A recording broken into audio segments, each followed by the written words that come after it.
Telangana public service commission నిర్వహించే group 1 రిక్రూట్మెంట్‌లో భాగంగా మనకు తెలంగాణ చరిత్ర, సంస్కృతి మనకు ఇది మెయిన్స్‌లో ఏ విధమైన ప్రశ్నలు వచ్చే అవకాశం ఉందనే విషయాలు గత ఎపిసోడ్‌లో చెప్పడం జరిగింది. గత 2 ఎపిసోడ్‌లలో కాకతీయుల కాలం నాటి ఆర్థిక, సాంఘిక పరిస్థితుల గురించి వివరించడం జరిగింది. ఇప్పుడు ఈ ఎపిసోడ్‌లో మనము కాకతీయుల కాలం నాటి సాంస్కృతిక పరిస్థితుల గురించి చెప్పడం జరుగుతుంది. అంటే కాకతీయుల కాలంలో సాంస్కృతిక పరిస్థితుల గురించి వివరించమన్నప్పుడు మనం ఈ విషయాలు రాయాల్సి ఉంటుంది. మనం కాకతీయుల కాలంలో ఏ విధంగా కాకతీయులు తెలంగాణను దాదాపు 310 సంవత్సరాలు పైగా పాలించారు. కాకతీయుల కాలంలో భాషాపరంగా కానీ, సాహిత్యపరంగా కానీ తర్వాత గొప్ప అభివృద్ధి జరిగింది. తర్వాత అనేక నిర్మాణాలు చేపట్టారు. తర్వాత వీరి కాలంలో అనేక లలిత కళలు పోషించబడ్డాయి. ఈ విధంగా కాకతీయుల కాలంలో తెలంగాణ అన్ని రంగాల అభివృద్ధి సాధించిందని ఒక ఇంట్రడక్షన్ ఇస్తూ మనం ఈనాటి సాంస్కృతిక పరిస్థితులను వివరించాల్సి ఉంటుంది. సాంస్కృతిక పరిస్థితులు అంటే ఆనాటి అధికార భాష, తర్వాత విద్యా వ్యవస్థ, తర్వాత సారస్వత పరిస్థితులు, విద్యా వ్యవస్థ, సారస్వత అంటే సాహిత్యము, తర్వాత ఆనాటి లలిత కళలు, సంగీతము, చిత్రలేఖనము, నృత్యము, తర్వాత నిర్మాణాల గురించి వీటన్నిటి గురించి చెప్పేదే సాంస్కృతిక పరిస్థితుల కిందకి వస్తుంది. ఈ విధంగా మనం ఇంట్రడక్షన్ చేసి విద్యా సారస్వతాల గురించి మనం ముందు చెప్పాల్సి ఉంటుంది. కాకతీయుల కాలం నాటి రాజభాష ఏంటంటే సంస్కృతము. కాకతీయుల కాలం నాటి రాజభాష సంస్కృతము. కాకతీయుల కాలంలో విద్యా మంటపాలు ఉండేవి. కాకతీయుల కాలంలో విద్యా మంటపాలు అంటే విద్యా సంస్థలను విద్యా మంటపాలు అని అంటారు. ఇవి ముఖ్య దేవాలయాలకు అనుబంధంగా ఉండి సాహిత్య గోష్ఠులకు, మత చర్చలకు కేంద్రంగా పనిచేసేవి. అంటే విద్యా మంటపాలు ఉండేవి. ఈ విద్యా మంటపాలు అంటే విద్యా సంస్థలను విద్యా మంటపాలు అని అనేవారు. ఇవి ముఖ్య దేవాలయాలు ఎక్కడైతే ఉన్నాయో వారికి అనుబంధంగా ఉండి ఇక్కడ ఈ విద్యా మంటపాల్లో సాహిత్య గోష్ఠులు, మత చర్చలు ఇక్కడ జరుగుతుండేవి. తర్వాత మందడం, పుష్పగిరి మొదలైన చోట్ల విద్యా మంటపాలు ఉండేవి. అంటే విద్యా మంటపాలు అంటే విద్యా సంస్థలను విద్యా మంటపాలని అనేవారు. ఆ విధంగా మందడం, పుష్పగిరి మొదలైన ప్రాంతాల్లో విద్యా మంటపాలు ఉండేవి. ఇంకా వేద పాఠశాలలు ఉండేవి. వేద పాఠశాల అంటే వేదాలను అభ్యసించే, వేదాలను నేర్పే పాఠశాలను వేద పాఠశాలలు అంటారు. వేద పాఠశాలలు ఉండేవి.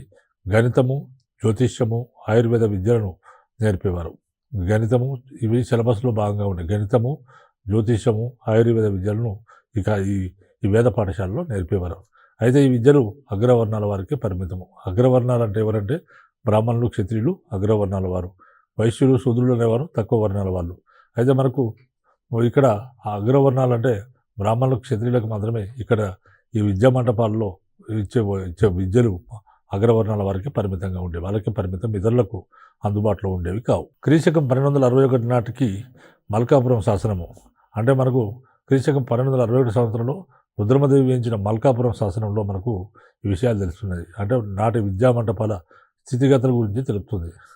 ఆనాటి విద్యా మంటపాలు అంటే ఆనాటి విద్యా సంస్థల స్థితిగతులు ఏ విధంగా ఉన్నాయని మనకు మల్కాపురం శాసనం తెలియజేస్తుంది. విశ్వేశ్వర శంభు అనేవాడు గణపతి దేవుని శివదీక్ష గురువైన విశ్వేశ్వర శంభు మందడం గ్రామాన్ని అగ్రహారంగా పొంది మందారం, ఇప్పుడున్న మందరం అంటారు, ఆ రోజుల్లో మందారం అనే దాన్ని, విశ్వేశ్వర శంభు మందారం అనే గ్రామాన్ని అగ్రహారంగా పొంది అక్కడ విశ్వేశ్వర గోలకి అనే నూతన గ్రామాన్ని నిర్మించాడు. అక్కడ ఒక విద్యా మంటపాన్ని కూడా నిర్మించాడు. ఆ సందర్భంలో నూతన గ్రామాన్ని నిర్మించిన సందర్భంలో అక్కడ ఒక విద్యా మంటపాన్ని, ఒక విద్యా సంస్థను కూడా ఏర్పాటు చేశాడు. ఈ విద్యా మంటపంలో వేద విద్యలు బోధించేవారు. ఆయన ఏర్పాటు చేసిన విద్యా మంటపంలో వేద విద్యలు, వ్యాకరణము, వైద్యము మరియు తర్క సాహిత్యాలను బోధించేవారు. ఈ విద్యా మంటపంలో వేద విద్యలను బోధించేవారు, వ్యాకరణము, వైద్యము మరియు తర్క సాహిత్యాలను మొదలైన వాటిని బోధించేవారు. తర్వాత ఇటీవల ప్రచురితమైన కుమారరుద్రదేవుని ఉత్తరేశ్వర శాసనము, కండబల్లి తామ్ర శాసనాల్లో దాన గ్రహీతలుగా ఘటసాచి బిరుదాంకితులైన అనేక మంది బ్రాహ్మణుల ప్రసక్తి మనకు కనబడుతుంది. మనకి ఘటసక బిరుదాంకులు ఈ బ్రాహ్మణుల ఇక్కడ ఘటసాసి అంటే వాళ్ళకి ఘటసాసి అనే బిరుదు ఉండేది. వీరు ఘటికా స్థానాల్లో ఆచార్యులు, అంటే ఘటికలలో ఆచార్యులు. ఘటికలు అంటే విద్యా సంస్థలు. ఘటికలు తెలంగాణ ప్రాంతంలో ఘటికలు స్థాపించిన ఘనత ఎవరిదంటే వేములవాడ చాళుక్యుల కాలంలో వారు తెలంగాణ ప్రాంతంలో ఘటికలు స్థాపించారు. విష్ణుకుండిల కాలంలో ఘటికలు తెలంగాణ ప్రాంతంలోకి వచ్చాయి. తర్వాత మనకు ఈ కాకతీయుల కాలంలో కూడా ఘటికలు అంటే హిందూ విద్యా కేంద్రాలు ఉండేవి. తర్వాత ఈ ఆధారాలను బట్టి రాజులు సామంతుల పోషణలో సంస్కృతాన్ని బోధించడానికి శాశ్వతమైన కళాశాలలు ఉన్నట్టు మనకు తెలుస్తుంది. వీటిలో షడాంగాలతో కూడిన వేదాధ్యయనం జరిగేది. వేదాధ్యయనము జరుగుతుండేది. తర్వాత మనకు ఈ కాలం నాటి సంస్కృత శాసనాలు ఉన్నాయి కొన్ని. మరి భాషా వికాసం ఏ విధంగా, ఇవన్నీ కూడా విద్యా సంస్థలు అయితే భాషా వికాసం ఏ విధంగా జరిగింది, ఆనాటి సంస్కృత భాష ఏ విధంగా పోషించబడింది, తర్వాత సంస్కృత భాషలో పుస్తకాలు ఏ విధంగా రచించబడ్డాయి, తెలుగు భాష శాసనాలు ఏ విధంగా వచ్చాయి, తర్వాత తెలుగు భాష సాహిత్యం ఏ విధంగా అభివృద్ధి చెందిన విషయానికి వస్తే ఈ కాలంలో సంస్కృత శాసనాలు ఉండేవి. సంస్కృత శాసనాలు ఏంటంటే హనుమకొండ శాసనం. హనుమకొండ శాసనాన్ని వేయించిన వాడు రుద్రదేవుడు. రుద్రదేవుడు అనే రాజు హనుమకొండ శాసనాన్ని వేయించాడు. కానీ ఆ శాసనాన్ని రచించిన వాడు అచినేంద్రుడు. తర్వాత రెండోది గర్భవరం శాసనాన్ని కూడా రుద్రదేవుడే వేయించాడు. గర్భవరం శాసనాన్ని రుద్రదేవుడు 1214లో వేయించాడు. గర్భవరం శాసనాన్ని రచించిన వాడు నంది. తర్వాత పాకాల శాసనాన్ని గణపతి దేవుడు వేయించాడు. ఇది కూడా సంస్కృత శాస్త్రమే. ఈ విధంగా పాకాల శాసనాన్ని ఎవరు రచించారంటే కవి చక్రవర్తి అనే కవి రాశాడు. తర్వాత బూదాపూర్ శాసనాన్ని గణపతి దేవుడు వేయించాడు. తర్వాత ఈ బూదాపురం శాసనాన్ని, సంస్కృత శాసనాన్ని ఎవరు రచించారంటే మయూర భట్టోపాధ్యాయుడు అనేవాడు రచించాడు. తర్వాత కుందవరం శాసనాన్ని గణపతి దేవుడు వేయించాడు. సంస్కృత శాసనాన్ని దీనికి గణపతి దేవుడు వేయించాడు. దీన్ని రచించిన వాడు కవి ఎవరంటే బాలభారతి. తర్వాత ఈ కాలం నాటి సారస్వతం, సంస్కృత సాహిత్యము ఏ విధంగా అభివృద్ధి చెందింది కాకతీయ కాలంలో అంటే కాకతీయులు గొప్ప కవులను పోషించారు. తర్వాత మలి కాకతీయుల్లో ప్రథముడైన రుద్రదేవుడు స్వయంగా కవి. కాకతీయ రుద్రదేవుడు స్వయంగా కవి.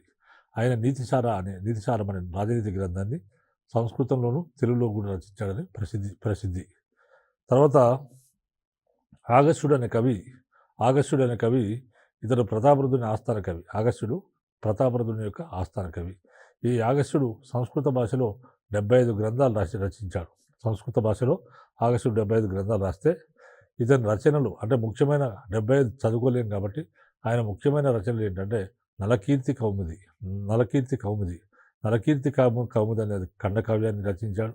తర్వాత బాలభారతం అనే కావ్యాన్ని రచించాడు. తర్వాత కృష్ణ చరిత్ర అనేది మరొక కావ్యం. ఈ మూడు కూడా ఆయన రచించిన 75 గ్రంథాల్లో ఇవి చాలా ముఖ్యమైనవి. నలకీర్తి కౌముది, బాలభారతము, కృష్ణ చరిత్ర అనేవి చాలా ముఖ్యమైనవి.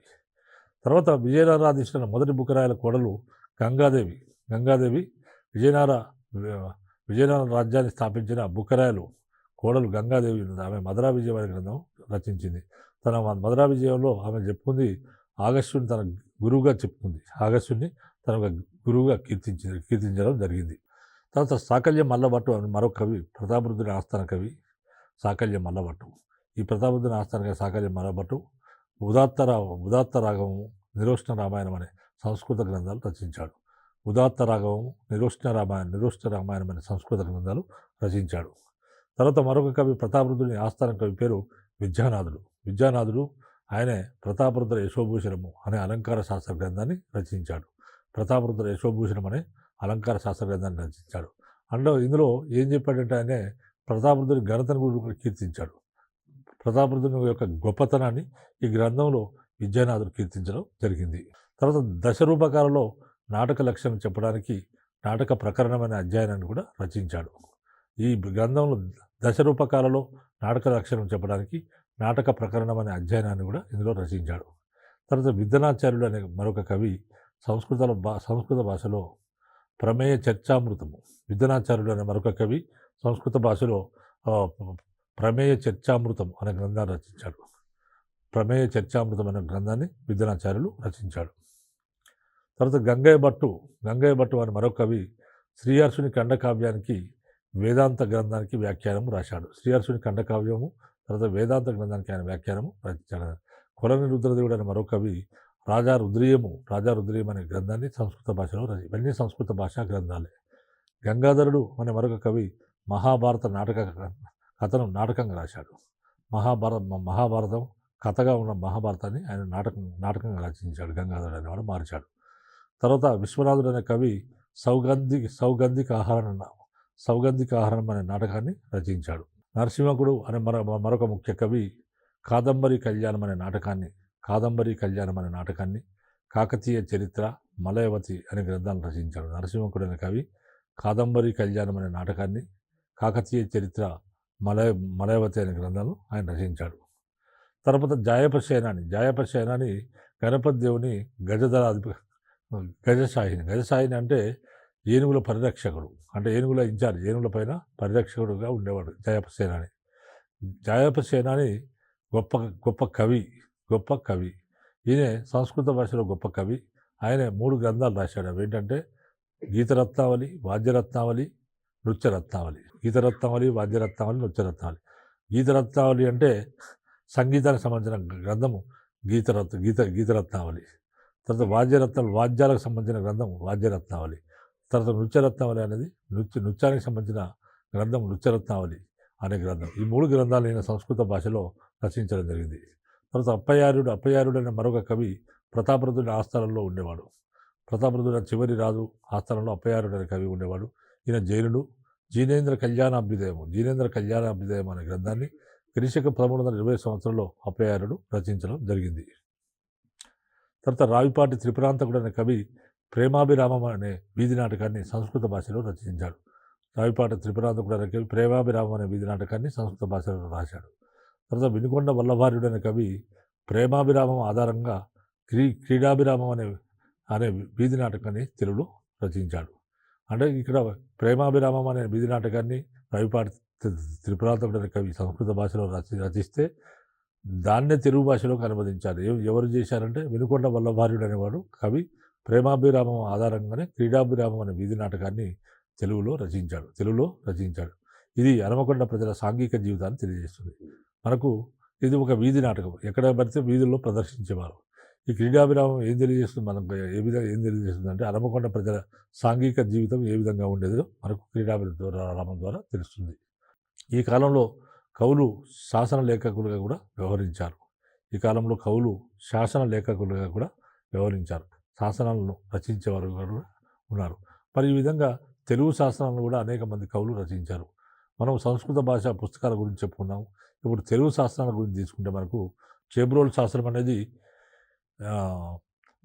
భీమయ్య పండ చేబ్రోలు శాస్త్రాన్ని చేబ్రోలు శాస్త్రం అనేది ఒక తెలుగు శాస్త్రం.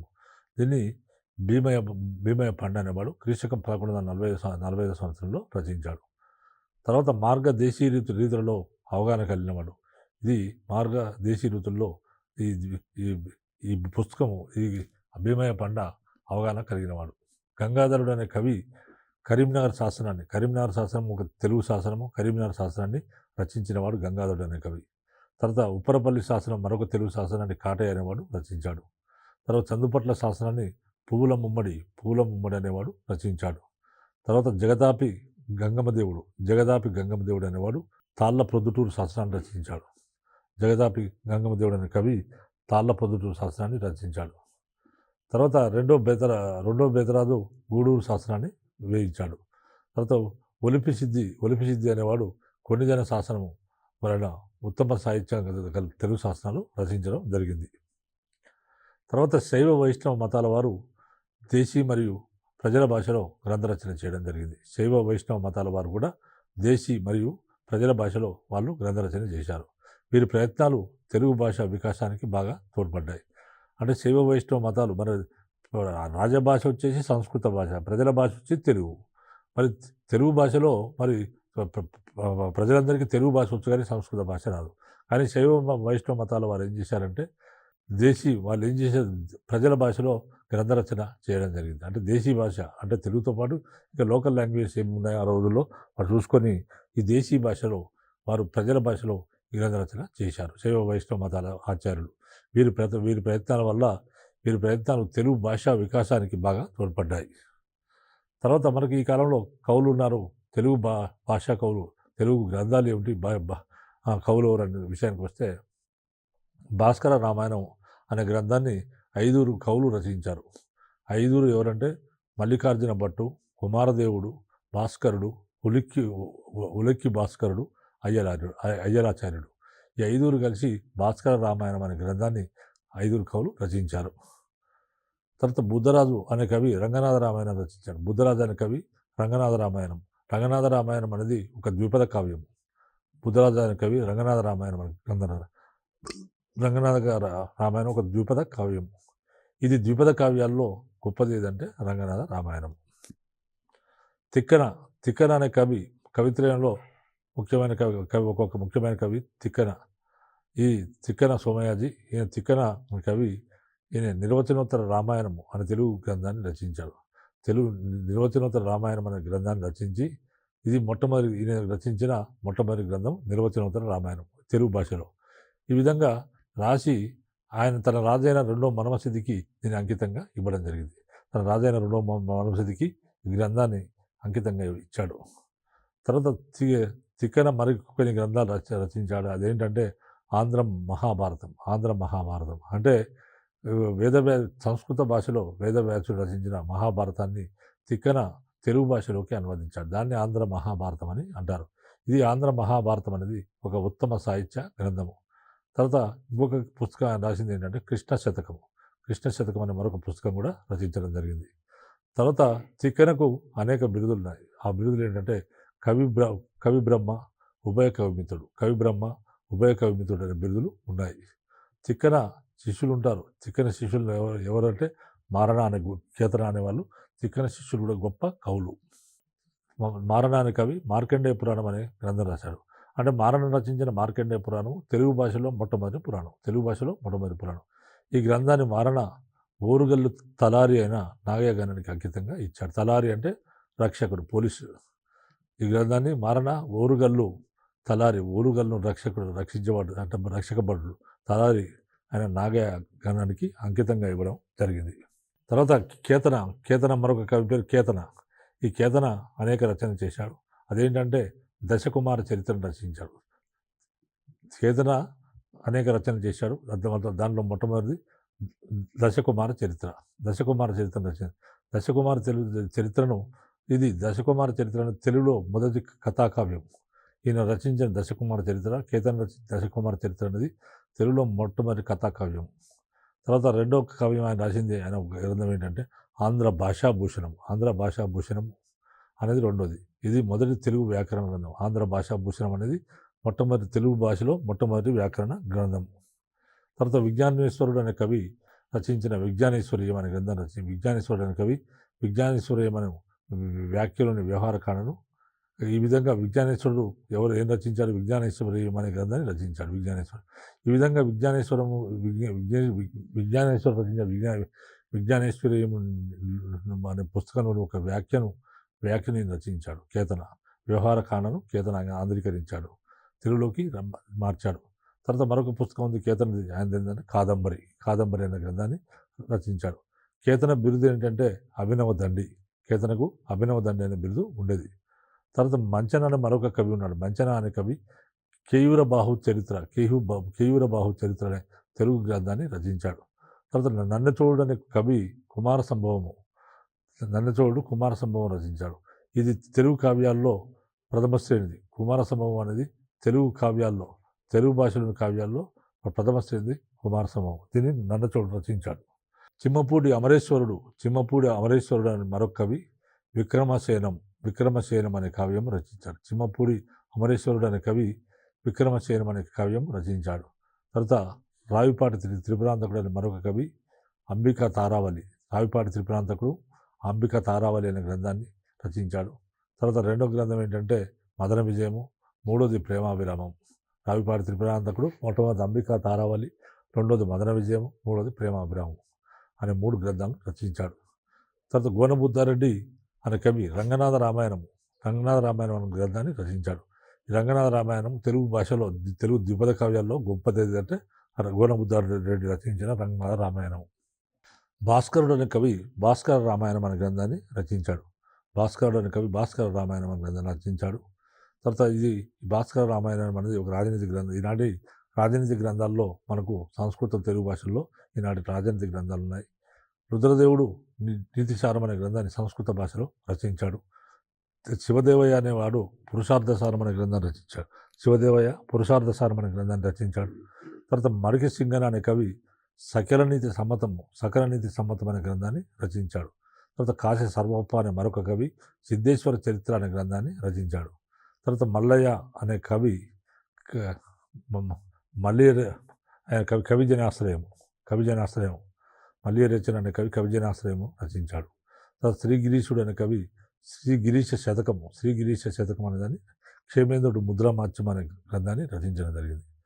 తర్వాత బద్దెన అనే కవి అనేక గ్రంథాలు రచించాడు. బద్దెన రచించిన గ్రంథాలు ఏంటంటే నీతిశాస్త్ర ముక్తావళి, రెండోది సుమతి శతకము, మూడోది అధర్వణ కారి కావాలి, తర్వాత నాలుగోది కవి రాక్షసీయము, తర్వాత ఐదోది కవి వాగ్బంధనము అనే 5 గ్రంథాలను బద్దెన రచించడం జరిగింది.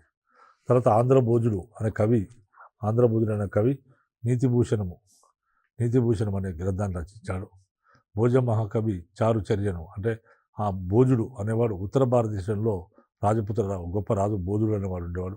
ఈ భోజరాజు సంస్కృత భాషకు విశేష సేవ చేయడం జరిగింది. సంస్కృత భాషలో చాలా గ్రంథాలు రచించాడు. అందుకని ఆ విధంగా భోజుడు రచించిన చారుచర్య ఉత్తర భారతదేశంలో భోజరాజు రచించిన చారుచర్యను ఇతర ఆంధ్రభోజుడు తెలుగులోకి అనువదించడం జరిగింది. ఇది ఒక వైద్య గ్రంథం. ఇది అనువదించాడు. అదేంటంటే ఒక వైద్య గ్రంథం. తర్వాత జైన కవులు, ఈనాటి జైన కవులు కొంతమంది ఉన్నారు. ఆ జైన కవులు ఎవరంటే అధర్వణుడు అనే జైన కవి. అధర్వణుడు అనేవాడు జైన కవులు అందరిలో కూడా గొప్పవాడు. ఈ అధర్వణుడు అనే కవి విరాట పర్వము అనే దాన్ని అనువదించాడు. తర్వాత మరొక కవి అప్పయారుడు అనే కవి జనేంద్ర కళ్యాణ అభ్యుదయము అనే గ్రంథాన్ని ప్రతాపరుద్రుని కాలంలో రచించాడు. అప్పయారుడు ప్రతాపరుద్రుని ఆస్థాన కవి. తర్వాత శైవ కవులు ఉన్నారు. ఈనాటి శైవ కవుల్లో ముఖ్యులు ఎవరంటే మల్లికార్జున పండితారాజ్యుడు అనేవాడు ఒక శైవ కవి. ఆయన శివతత్వ సారం అని రచించాడు. మల్లికార్జున పండితారాజ్యుడు శివతత్వ సారం అనే గ్రంథాన్ని రచించాడు. తెలుగు భాషలో ఇది మొదటి శతకము. మల్లికార్జున పండితారాజ్యుడు రచించిన శివతత్వ సారము తెలుగు భాషలో మొట్టమొదటి శతకము. తర్వాత యథావాక్కుల అన్నమయ్య అనే మరొక కవి సర్వేశ్వర శతకము. మరొక కవి సర్వేశ్వర శతకం అనే గ్రంథాన్ని రచించాడు. తర్వాత రావిపాడి త్రిపురాంతకుడు అనే కవి త్రిపురాంతకు ఉదాహరణం అనే తెలుగు గ్రంథాన్ని రచించాడు. తర్వాత పాల్కురికి సోమనాథుడి జనగాం దగ్గర పాలకుర్తి గ్రామం. ఈ పాల్కురికి సోమనాథుడు ఇతని జన్మస్థలము పాలకుర్తి జనగాం సమీపంలో ఉండేది. ఇతను ప్రతాపరుద్రుని ఆస్థానంలో ఉండేవాడు. అంటే పాల్కురికి సోమనాథుడు కాకతీయ చివరి పాలకుడైన ప్రతాపరుద్రుని ఆస్థానంలో ఉండేవాడు. ఇతడు దేశీ కవితారీతికి గొప్ప గౌరవం కలిగించాడు. తర్వాత పాల్కురికి సోమనాథుని రచనలు ఏంటంటే బసవ పురాణము, పండితారాజ్య చరిత్రము,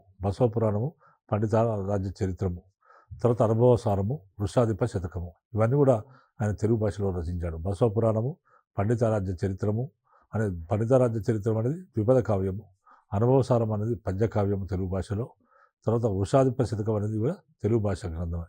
ఈ 4 గ్రంథాలను తెలుగు భాషలో రచించాడు. ఇవి కాకుండా ఆయన కన్నడ భాషా గ్రంథాలను రచించాడు. అవేంటంటే ఫస్ట్ది గంగోత్పత్తి అనేది ఒక కన్నడ భాషా గ్రంథము. తర్వాత రెండవ కన్నడ గ్రంథం ఏంటంటే బసవన రగడ అనేది కన్నడ భాషలో రచించాడు. తర్వాత సద్గురు రగడ కూడా కన్నడ భాషలో రచించడం జరిగింది. తర్వాత మరొక గ్రంథం రుద్రభాష్యం అనే గ్రంథాన్ని ఆయన సంస్కృత భాషలో రచించాడు. రుద్రభాష్యం అనే గ్రంథాన్ని పాల్కురికి సోమనాథు సంస్కృత భాషలో రచించడం జరిగింది. తర్వాత చక్రపాణి రంగనాథుడు అనే కవి సోమనాథుని శిష్యుడు. పాల్కురికి సోమనాథు శిష్యుడు చక్రపాణి రంగనాథుడు అనే కవి వేల సంఖ్యలో పద్యాలు రగడలు ఆయన రచించడం జరిగింది. తర్వాత ఈ కాలం నాటి నాట్యము, సంగీతము, చిత్రం అంటే ఈ విధంగా మనకు ఈ కాలంలో ఇవి అంతా కూడా వెలిసిల్లింది. ముఖ్యంగా సాహిత్యము సంస్కృత సాహిత్యము, తెలుగు సాహిత్యము, సంస్కృత సాహిత్యము, తెలుగు సాహిత్యము ఈ విధంగా రెండు కూడా బాగా బ్రహ్మాండంగా వెలిసిల్లాయి. తర్వాత ఆ విధంగా ఆ తర్వాత మనము మన సాంస్కృతిక పరిస్థితుల్లో భాగంగా నాట్యము, సంగీతము మరియు చిత్రలేఖనం అంటే లలిత కళల గురించి అభ్యసించాల్సి ఉంటుంది. నాట్యము, సంగీతము, చిత్రలేఖనం ఈ మూడింటి గురించి అభ్యసించాల్సి ఉంటుంది.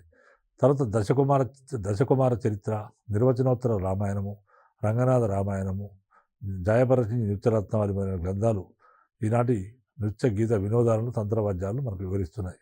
దశకుమార చరిత్ర, దండి రాసి దశకుమార చరిత్ర, తర్వాత నిర్వచనోత్తర రామాయణము, దశకుమార చరిత్ర, తర్వాత నిర్వచనోత్తర రామాయణము, తర్వాత రంగనాథ రామాయణం, తర్వాత జాయబ రచించిన నృత్యరత్నావళి మొదలైన ఈ గ్రంథాలన్నీ కూడా ఆనాటి నృత్య గీత వినోదాలను తంత్ర వాద్యాలను గురించి మనకు వివరిస్తున్నాయి.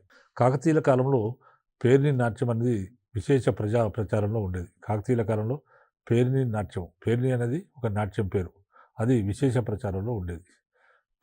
పేరిణి నాట్యాన్ని పురుషులు మాత్రమే ప్రదర్శించేవారు. వీరులు యుద్ధభూమికి వెళ్ళేటప్పుడు ప్రేరణగా చేసే నాట్యం ఇది. వీరులు యుద్ధానికి పోయినప్పుడు వీరులు దానికి ప్రేరణగా చేస్తారు.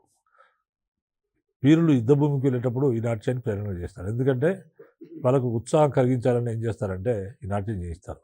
ఈ నాట్యంలో గంభీరమైన మృదంగ వాయిద్యం మోగించేవారు.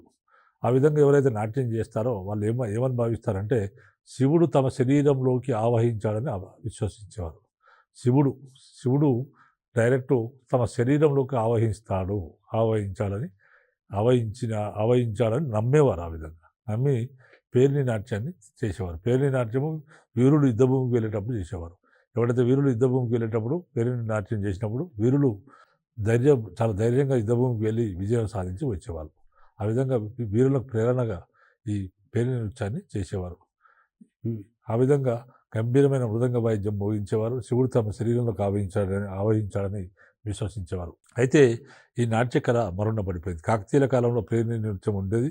ఇది క్రమక్రమంగా మరుగున పడిపోయిన ఈ కళను ప్రముఖ నాట్యాచార్యుడైన పద్మశ్రీ నటరాజు రామకృష్ణ ఈ పేరిణి నృత్యాన్ని నృత్యరత్నావళిలోని నాట్య సాంప్రదాయాలను రామప్ప దేవాలయ శిల్పాలను పరిశోధన చేసి పేరిణి నృత్య ప్రక్రియను తిరిగి పునరుద్ధరించాడు. అంటే ఈ విధంగా పేరిణి నృత్యం అనేది కాకతీయుల కాలంలో వీరులు యుద్ధభూమికి వెళ్ళేటప్పుడు చేసేవారు.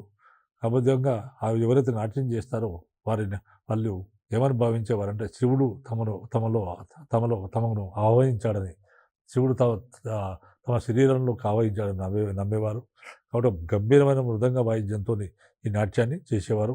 ఆ విధంగా ఈ నాట్యము మరి ఈ విధంగా బ్రహ్మాండంగా వెలిసిల్లిన ఈ నాట్యము కాకతీయుల కాలం తర్వాత మరుగున పడిపోయింది. ఇలాంటి మరుగున పడిపోయిన ఈ నాట్య కళను ప్రముఖ నాట్యాచార్యుడైన పద్మశ్రీ నటరాజు రామకృష్ణ అనే అతను ఆయనే మళ్ళీ వెలుగులోకి తీసుకొచ్చాడు. ఆయన ఏ విధంగా వెలుగులోకి తెచ్చాడంటే మన నృత్యరత్నావళి అనేది ఎవరిది గ్రంథం అంటే జయపసేన రచించిన గ్రంథం నృత్యరత్నావళిలోని భంగిమల ఆధారంగానే రామప్ప దేవాలయంలోని శిల్పాలు చిత్రీకరించబడ్డాయి. రామప్ప దేవాలయం శిల్పాలు ఏ విధంగా చెక్కబడ్డాయంటే నృత్యరత్నావళి ఆధారంగానే రామప్ప దేవాలయం శిల్పాలు చెక్కబడ్డాయి. కాబట్టి ఈయన ఏం చేశాడు, రామకృష్ణ నృత్యరత్నావళిలోని నాట్య సాంప్రదాయాలను పరిశీలించాడు. రామప్ప దేవాలయాల శిల్పాలను పరిశోధన చేసి పేరిణి నృత్య ప్రక్రియను ఈ విధంగా మరుగున పడిపోయిన పేరిణి నృత్య ప్రక్రియను మళ్ళీ వెలుగులోకి తీసుకొని రావడం జరిగింది.